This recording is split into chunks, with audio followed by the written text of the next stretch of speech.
My name is Chicken, and I play bass in Dead to Me. Okay.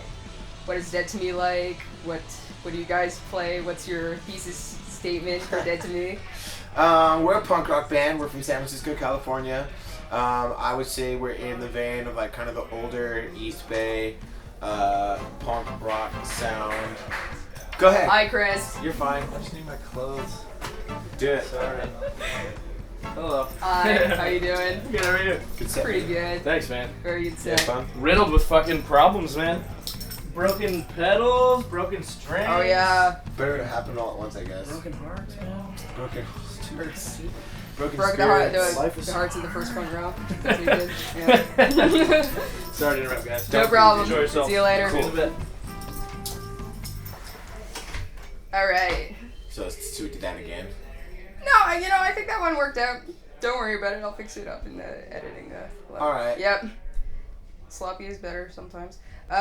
So you guys have had a pretty big year. You released Moscow Penny Ante around this time last year and toured Europe and North America in the months after. So how does that feel? Like, describe like the feeling of that. Of being on tour so much? Yeah, of like having this album that came out and it did, from what I saw, pretty well. And It's been a really fun year, honestly. Yeah, it was really cool. I'm really, really proud of that record. So it was awesome to tour so much on it. Like you said, we went to Europe and we did it all over the States. We did like 9 weeks in the States last summer. Very nice. Yeah, we did Fest last year. We went to Europe in January. We've been all over the West Coast this year. Been all over the U.S. this year. Now we're doing this tour again down to Fest, and it's been really fun. I really like that new record, so it's been fun playing a lot of the new songs off the new record every night, and the response has been really cool from all the kids at all the shows. I'm really glad to hear people sing along to the new record. I saw you singing along to the songs on the new record tonight, and that was really cool. Aw. Yeah. Thank you. Totally busted the fourth wall. That's awesome, though.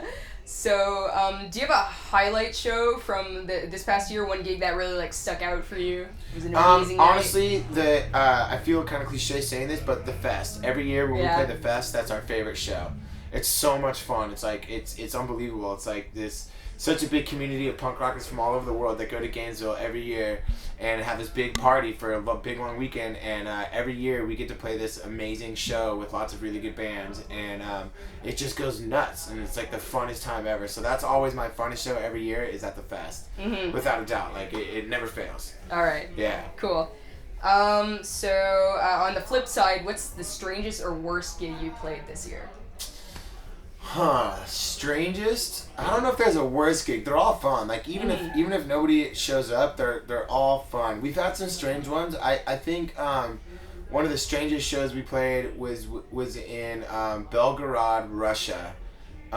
Just because it was so bizarre to me to be in a small town in Russia playing a show with my best friends. Like it was great. It was really fun, and there was people there, but it was just strange because it was very, very different than any other show that we've ever played. We had to borrow equipment, and the equipment was a lot different than the equipment we're used to playing. Oh, and yeah, it was super, super fun though, but it was definitely very, very strange. It was just definitely a different type of vibe altogether, but it was amazing.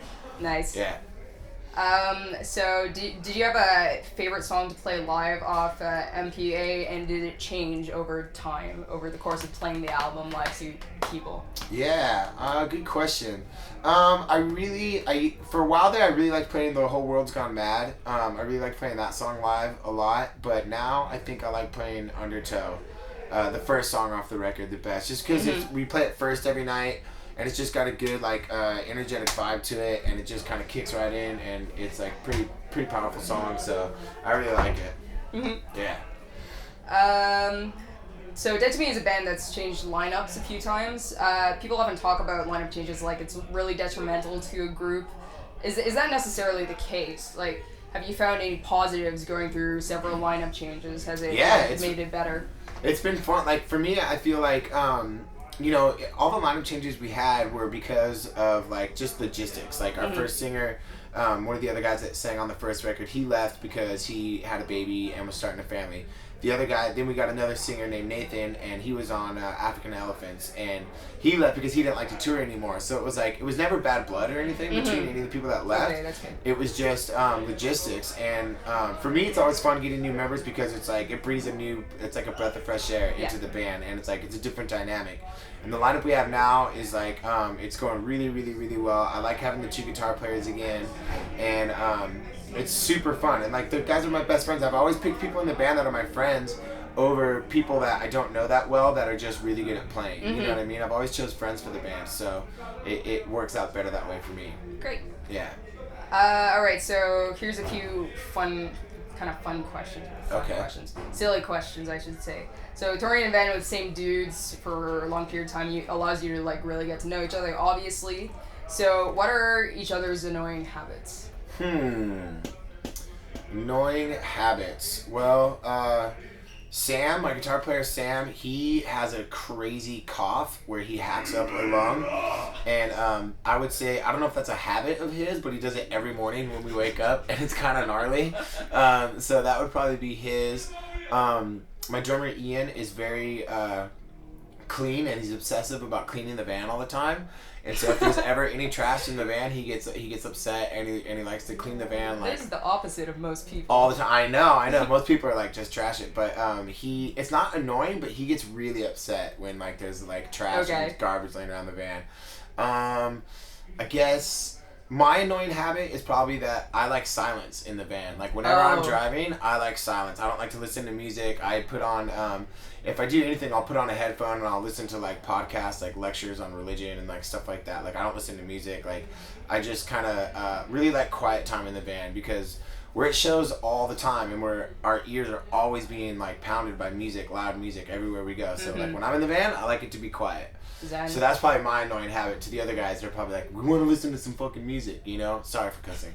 They're like, hey, so it's all good. Oh, okay. They probably like want to listen to music and stuff really loud, but I don't like, I like quiet time in the van. So that's probably my annoying habit. Kenny doesn't really have an annoying habit. Kenny's just old. Perfect. Kenny's perfect. Yeah, he's just old and perfect. There you go. So do you have a guilty pleasure activity, and what is your guilty pleasure music? Guilty pleasure activity. I hate to admit it, but I have a reason for it, but I like to go to Starbucks all the time on tour, and I know that doesn't sound very punk rock, no. But I like to go all there. All your cred's gone. I have a reason though. It's because I'm vegan, and they have soy milk at every Starbucks. Yeah. So that's my main reason. Like obviously, if we're in a town like Montreal or like a big city, you know, like we're in Montreal, like I'll go to an actual coffee shop. But like when you're on tour in America and you're out in the middle of nowhere, they don't have soy milk at the coffee shops, but they have it at Starbucks. So I go to Starbucks. That's my guilty pleasure. It sucks, but they have soy milk, so that's the main reason. That guilty pleasure music. I love hip hop. I love like Lil Wayne. I love Jay-Z. Okay, I so love popular Nas. hip hop. Yeah, I love popular hip hop. I love underground hip hop too. I like political hip hop too. It's just a lot easier to admit that than the other. Yeah. Exactly. Got it.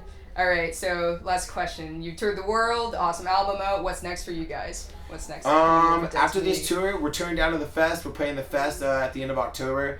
After that, we're taking a little bit of a break, and then I think we're going to Europe again at the beginning of next year. Oh, very nice. And then we'll be making another record in the summer of next year. And so we'll be touring all over the country and hopefully all over Canada. We've yet to do a proper Canadian tour. We've come and played a couple shows. We really should get on that. We would love to come up here and do a proper, like, full Canadian tour. If you get out to the smaller areas in like Alberta and places like that, you're gonna be really, really surprised. Yeah. Because the kids don't get shows that often out there. Right. So. Right. Yeah. You get that same phenomenon in America. Like some of the smaller cities, some of the smaller towns, the kids go ape shit because they don't get good shows all the time. So, yeah. Yeah, you should do it. Cool. All right. Well, thanks. Great interview. Thank you so much for the interview. Really appreciate it. Bye.